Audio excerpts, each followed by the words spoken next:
Le PSG l'a fait, le PSG réalise le back-to-back en Ligue des Champions et remporte sa deuxième Ligue des Champions. En plus les gars, j'étais en direct de Budapest.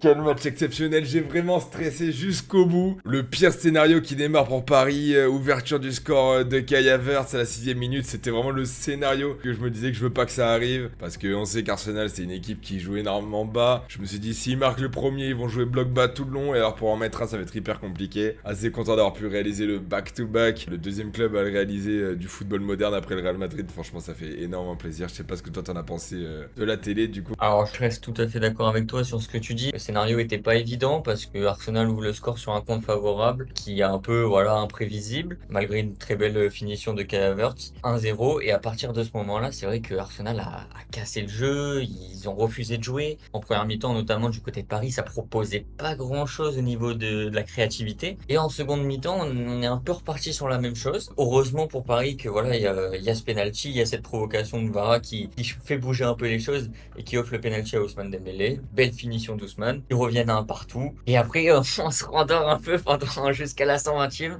Une séance de tir au but. On savait le Paris Saint-Germain sur ses dernières séances de tir au but. Très très bon. Très bonne efficacité. Un sérieux vraiment remarquable. Dommage pour Nuno qui est normalement très bon tireur de penalty, je trouve. Qui a encore tiré de son côté, cette fois bien anticipé par Raya. Raya qui est d'ailleurs le seul arrêt de cette séance de penalty en fin de compte. Mm. Car du côté d'Arsenal, c'est Eze et Gabriel qui manque le cadre et victoire du Paris Saint-Germain. Franchement, j'ai envie de dire, il n'y a pas grand-chose à dire sur ce match. C'est passé en même temps très vite et en même temps ça a été très long. On sait pas trop, je sais pas toi comment t'as senti la chose. Ouais, moi j'étais limite énervé parce que je voyais, je pense que le joueur qui a gardé le plus le ballon du côté d'Arsenal, c'était Raya. Le nombre de dégagements, le nombre de gains de temps, c'est ce qui d'ailleurs leur a coûté de pas tirer le corner juste avant la mi-temps.